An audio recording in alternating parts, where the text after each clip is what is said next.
Señorías, muy buenas tardes. Yo diría que solamente haciendo bien este Parlamento el trabajo referido al papel que el ordenamiento jurídico y la propia Constitución otorgan a los poderes públicos en materia turística se justificaría.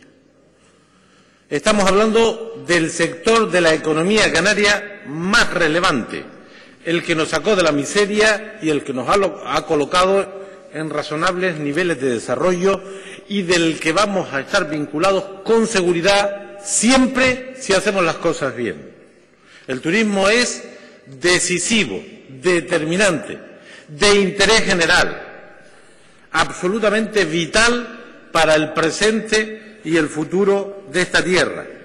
Y esta ley, en consonancia con otras, con las competencias de esta comunidad y con una tradición legislativa determinada, intenta actuar sobre él para mejorarlo, con dos grandes objetivos que son siempre los que han animado las leyes reguladoras en la materia y que han decidido este Parlamento a lo largo de la historia. Primero, defender y reconocer la importancia en la estructura económica, en el bienestar y en el futuro de Canarias, con dos objetivos concretos: hacerlo más competitivo, porque este es un sector en crecimiento a nivel mundial, el sector del ocio tiene una demanda en crecimiento. Nosotros tenemos condiciones competitivas extraordinarias por el clima, por las circunstancias, por el espacio físico, por la pertenencia a la Unión Europea y al Estado español, por un conjunto de circunstancias. Esta es seguramente la actividad económica a lo largo de nuestra historia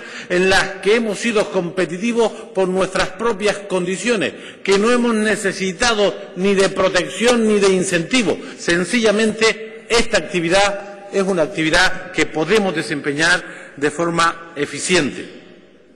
Por lo tanto, ninguna duda sobre la importancia estratégica del turismo, sobre el valor que tiene para el bienestar de esta tierra y sobre el interés general que lo debe presidir en todas las decisiones. Nosotros compartimos la finalidad y el objetivo del texto legal, que por cierto llega con retraso, pero si es para hacerlo bien, a nosotros nos parece secundario. Pero he de decir que hay algunas cuestiones de contexto que nos preocupan, que nos inquietan, porque nos pueden hacer que equivoquemos nuestras decisiones. Esta ley debió venir acompañada por un informe evaluativo, por una comunicación que nos dijera qué ha pasado en esta tierra con decisiones anteriores, cuál ha sido el impacto. Este Parlamento, por unanimidad, hace ya una década, decidió establecer límites al crecimiento, con el objeto de mejorar la competitividad del sector turístico, de cualificar el sector turístico, con el objeto de favorecer la gran asignatura pendiente del sistema turístico, que es la renovación de las ciudades maduras, antiguas, obsoletas, como le quieran llamar, de la planta alojativa también. Y he de decir que sería muy razonable, ahora que retomamos este debate en este Parlamento legítimamente, que tuviéramos un balance, una medición, el conocimiento de lo acontecido para poder decidir con acierto. Si nosotros decidimos parar el crecimiento o que éste lo hiciera sobre determinados parámetros de calidad, tenemos que saber qué pasó con esta decisión, cuáles han sido sus consecuencias medibles. Si nosotros decidimos apostar por una de las claves del futuro de este sector, que es la renovación turística, es la actualización de las ciudades e instalaciones que envejecieron, si hemos hecho apuesta por eso, tenemos que saber qué pasó en estos años. ¿Hemos conseguido el objetivo? ¿No lo hemos conseguido? ¿Cuáles son los aciertos? ¿Cuáles son los errores? ¿De qué han servido las decisiones que hemos tomado? Sin esta consideración es difícil acertar, porque las leyes que regulan, que intervienen, que planean sobre las actividades económicas, que es competencia del sector público, recogido de forma inequívoca en el título 7º de la Constitución española, que algunos debieran repasarse, porque solo se leen los artículos que les convienen. Esta actuación nuestra, compatible con el ordenamiento jurídico, hay que hacerlo con rigor, con solvencia, con conocimiento de causa. Cuando se legisla para intentar mejorar la realidad a la que nos dirigimos, y conocer cómo se ha comportado esa realidad es decisivo para el acierto, y no tenemos información suficiente sobre qué ha pasado con la moratoria, sobre lo que ha pasado, sobre la orientación que decidimos en base a calidad, en base a la diversificación. No sabemos qué ha pasado con la propuesta estratégica de renovación. Por lo tanto, echamos de menos este tema y nos parece un error. Está delimitado en las normas, lo dicen las leyes, que aquí había que venir con un informe acompañando a estas normas sobre lo acontecido para poder decidir en consonancia con esa realidad y lo que pretendemos transformarla. El segundo elemento de contexto que echamos de menos desde nuestro grupo es el poco debate que ha tenido semejante y relevante norma. Las razones pueden ser diversas. Puede que la crisis también esté opacando casi todo e incluso un debate de estas características. Puede ser que el Gobierno no haya seguido los procedimientos de motivación pertinentes para que exista debate. No hablo de participación institucional, que te mandan el tocho y tus técnicos hacen alegaciones, las consultan y las envían. No estoy hablando de eso. Estoy hablando de que hoy aquí no hay nadie de los sectores implicados escuchando lo que aquí podamos apuntar o decidir. No ha habido debate. Lo ha habido en otras ocasiones, en esta no. Y es una mala señal para una ley de esta envergadura. Y en tercer lugar, creemos que se pierde la oportunidad, aunque esto no sea definitivo, del agrupamiento en un solo texto de semejante ley. Creo que ahora vamos a tener, con esta norma, si sale adelante, que saldrá, 5 normas que regulen los temas turísticos. Y creo que uno de los problemas de este y otros sectores regulados de la administración pública no es tanto que no sea necesario regularlo, sino la dispersión normativa, las contradicciones, las insuficiencias e incluso la inseguridad jurídica que pueda generar. Por lo tanto, falta evaluación, falta debate y creo que se pierde la oportunidad del agrupamiento en un solo texto de semejante tarea. Dicho esto, he de decirles que nosotros teníamos la opción de presentar una enmienda a la totalidad que lo hubiésemos hecho con texto articulado, porque ahora tocaba hacerlo con una respuesta de texto. Y no lo hemos hecho de forma consciente y después de un debate intenso, porque compartimos lo esencial de la ley. Compartimos la finalidad, el objeto, lo que persigue, lo que quiere la ley. Y nos parecía que, como esto tiene una mayoría parlamentaria, lo que nosotros podíamos hacer es enriquecer, perfeccionar, mejorar, evitar que retroceda el texto que el Gobierno ha presentado aquí. Porque yo, que ando por esta tierra y me muevo mucho y conozco el percal, aquí puede ocurrir que lo que ustedes presenten sea recortado, no enmendado y mejorado, sino que demos pasos atrás, y en cuyo caso nos habremos arrepentido seguro en su momento de no haber presentado la enmienda a la totalidad. De forma que nosotros creemos que la ley tiene esos elementos de carácter general positivo. Y entro a considerar algunos de sus aspectos, y no todos, porque es imposible en 15 minutos semejante norma, ¿no? Aquí en la técnica parlamentaria tendríamos que ser capaces de diferenciar los debates por su calidad, por su profundidad, por su capacidad de impacto en el bienestar de nuestra gente. Ayer dedicamos aquí 4 horas a un asunto menor y hoy vamos a dedicar 1 a un asunto mayor, estratégico. Pero esto es lo que hay y yo no sé si seremos capaces en esa reforma del reglamento diferenciar estas cosas. Porque hoy sí que tiene sentido nuestro trabajo, porque hoy sí que hablamos de las cosas de comer. Y voy a hacer referencia a 4 contenidos y al final haré algunas consideraciones de orden general. Primero, nosotros somos partidarios, y la ley también, de la moratoria, con mayúsculas. Nosotros no tenemos complejos en la regulación.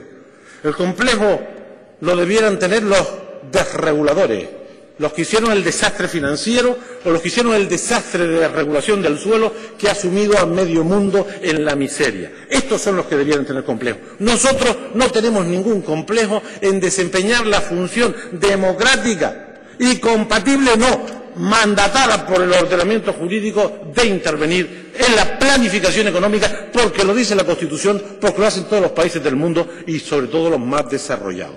Eso de la libertad en abstracto, para algunos funciona eso, para algunos. De forma que nosotros decimos que no más suelo turístico, y si hubiera que calificar más suelo turístico por unas circunstancias especiales en un territorio determinado, tiene que ser a cambio de la desclasificación en ese mismo territorio del que se añada.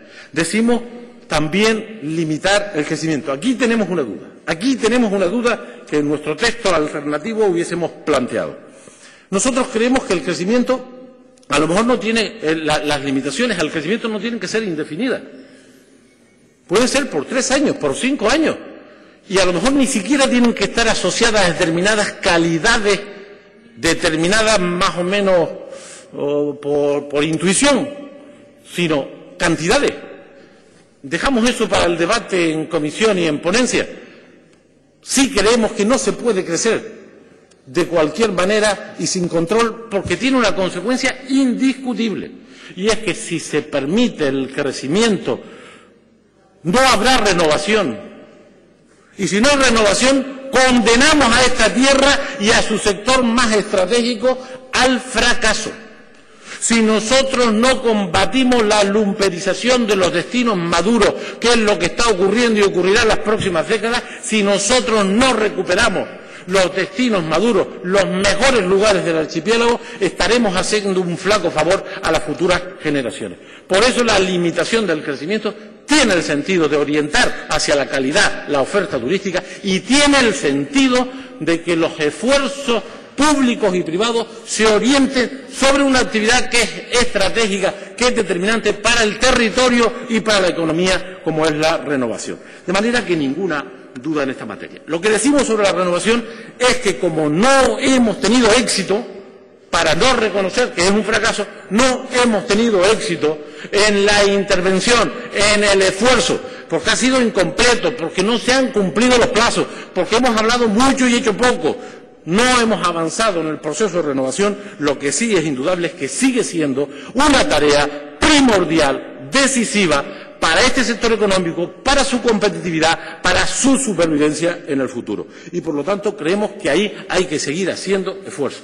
Tenemos duda que los incentivos edificatorios sean, digamos, suficientes para promover en este momento la inversión, porque en este momento lo que hace que no se invierta no son ni más o menos leyes, ni más o menos incentivos, sino son la falta de crédito, la crisis económica.